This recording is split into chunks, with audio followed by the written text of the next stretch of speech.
Hey everybody, I'm super excited to be with you all today to talk about distributed documentation sites with Gatsby, and specifically how we on the GitHub Design Systems team use a Gatsby theme to maintain our documentation sites.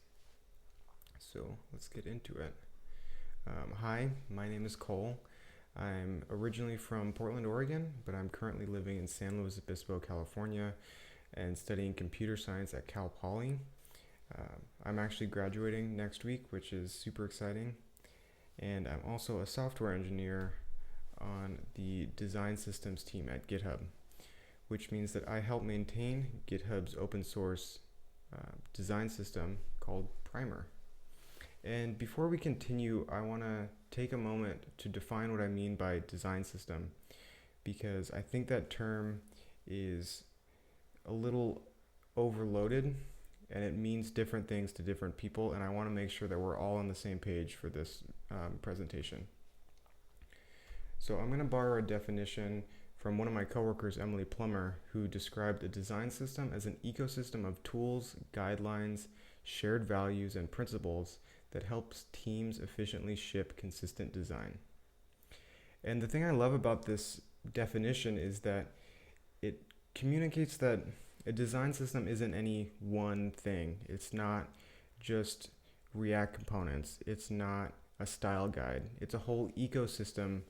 And specifically, the Primer ecosystem consists of React components, a CSS framework, octacons, which is our icon component library, presentations, interface guidelines, and more.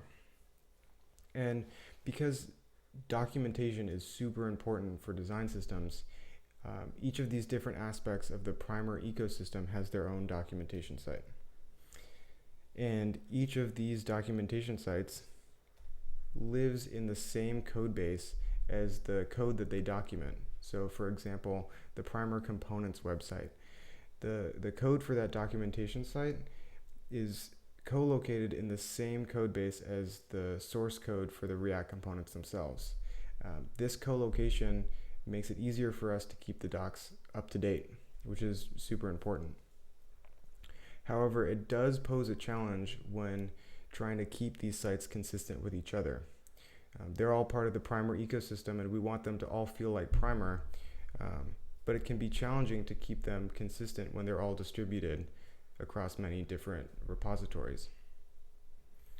And this is what I mean when I talk about distributed documentation sites. Multiple sites distributed across different repositories that all need to feel like they're part of the same website. Okay, so now we kind of have a high level overview of Primer and its documentation sites. Let's take a closer look at a single documentation site. So the files that make up a single documentation site can roughly be categorized into two categories. There's the content files. These are all of the markdown files that contain the actual documentation. And then source code files. These are everything that's not the content. These are the files that implement features like search, navigation, live code examples, table of contents. Okay, so we have a single documentation site. It contains files for the content and the source code in a single repository. Sweet. Okay, this seems fine for one documentation site. But when we need to create multiple documentation sites that all have the same styles and features, we end up with a lot of repeated code. And this repeated code made Primer documentation sites hard to create, they were hard to contribute to, and they were hard to update. Our first attempt to solve this problem was to move some of the common documentation components into a shared component library that all of the documentation sites could use. However, each of the documentation sites still need to wire up the data for those components and render them onto the page, which meant that we still had a fair amount of repeated code in each of the documentation sites. And this was the problem that we were facing in the summer of 2019 when I joined the design systems team as an intern. And it was my summer project to find a solution to this problem. And coincidentally, this is also around the same time as Gatsby Themes were announced. And for those who don't know, Gatsby Themes are basically like separate Gatsby sites that can be composed together, which allow you to kind of split apart a bigger Gatsby site into smaller reusable chunks. And what that means for us specifically is that we can take a documentation site like this, which has content and source code in the same repository, and split it up so that the source code can be reused across all of the different documentation sites. And this is exactly why we built our Gatsby theme, Doctocat. Doctocat is a Gatsby theme for building primer documentation sites. It includes all of the features that we needed in our documentation sites, like responsive navigation, support for MDX files, live code examples, search, table of contents, and more. And all of these features are bundled into a single package that can be npm installed. And to show you how this works, let's hop into a demo. Okay, so what I have here is the Hello World Gatsby starter. This is the minimum setup that we need to make a Gatsby site. We have a single index.js file in the pages directory. This is a single page on our website that says Hello World. We have some config files, this Gatsby config.js that's empty. And then we have a package JSON file with a few dependencies and some scripts defined up here. Okay, let's start a local development server to see what this website looks like. So I'll hop into my terminal, so yarn develop. And once this is done, we'll have a website on localhost 8000. Let's open that up. And let's split the screen so we can see both of them at the same time. Okay, so very simple website. We have Hello World printing on the screen, and that's the only page in the site. So if we wanted to create a documentation site from scratch from this setup, we'd have our work cut out for us. We'd have to create a header. We would have to create some kind of side navigation. We would need to install a plugin to support markdown files. We would need to implement search, and we'd have to make the whole site responsive. And that's a whole lot of work when all we really want to do is write documentation. So instead of doing all that work, let's use Doctocat instead. So the first step is to install Doctocat. So I'm going to run yarn add primer Gatsby theme Doctocat. And for now, I'm going to stop our dev server.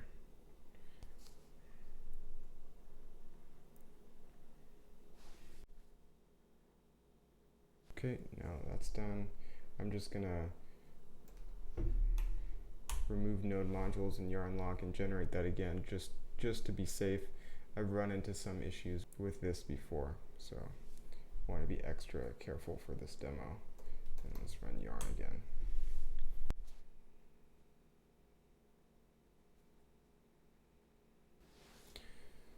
Okay, now that that's done, we need to go to our Gatsby config and list Doctocat as one of the plugins. So I'm going to say primer Gatsby theme Doctocat. And Doctocat also needs some site metadata that we can provide in this config file. So I'm going to give it a title. It's going to be Gatsby days demo. Wants a description. We'll say demo description. It also needs a short name. This is what is displayed in the header of our website, so we'll just call this demo. And it needs an image URL, which is the social preview image that'll appear when you share the link to this site with someone. We're just going to put a placeholder for now. Okay, so now that we have the config set up, let's add some content. So the first thing we need to do is create a content directory. This is where all of the markdown files for the site will go. And let's create an index.md file. This will be the home page of our documentation site. We can add a title, demo, and a short sentence, hello, Doctocat. Okay, and then we can go ahead and remove this index.js file because we don't need it anymore. Okay, and now let's go ahead and start the development server again and see what this looks like.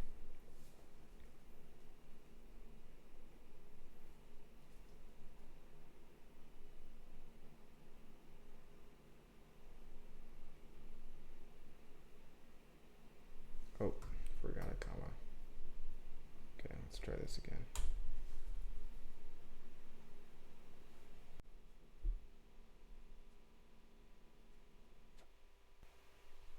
Sweet, our site is available on localhost 8000.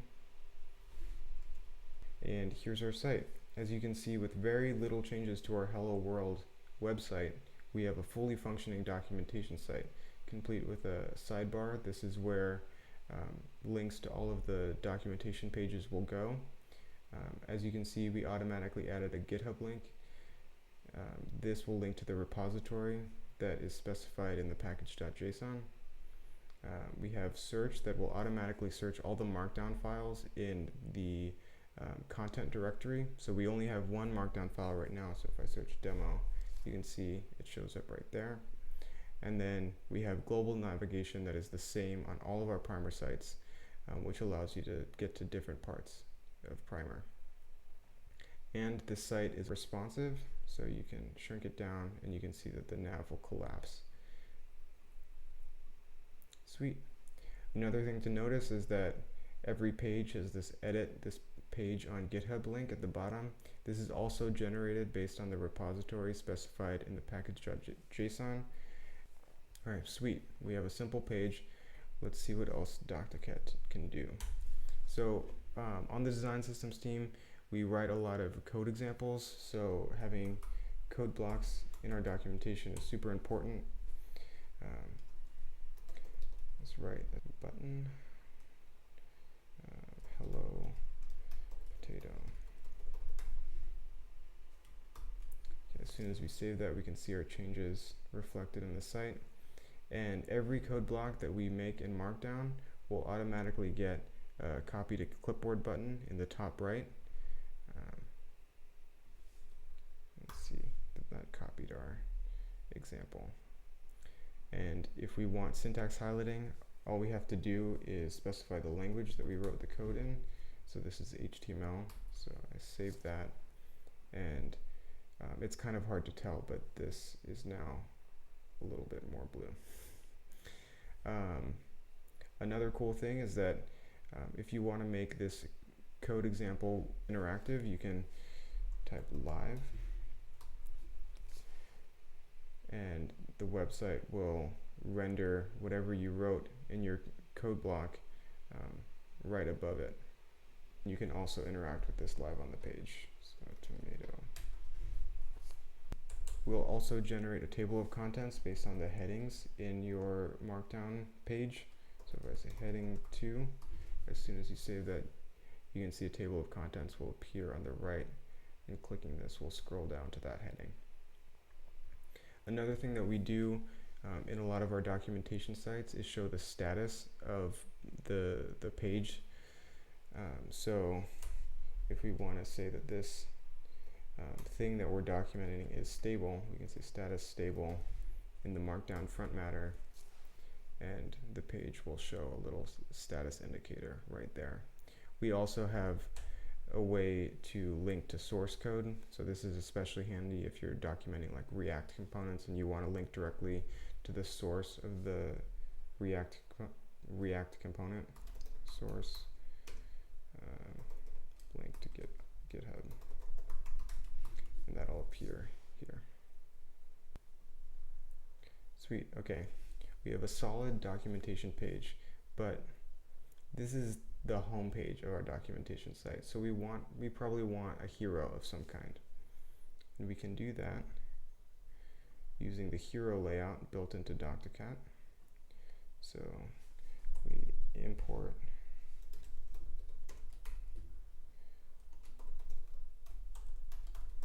layout from primer/Gatsby theme Doctocat, and we export hero layout. As soon as we save that, we can see that the page now uses the hero layout, and this hero is grabbing information from the site metadata that we configured earlier.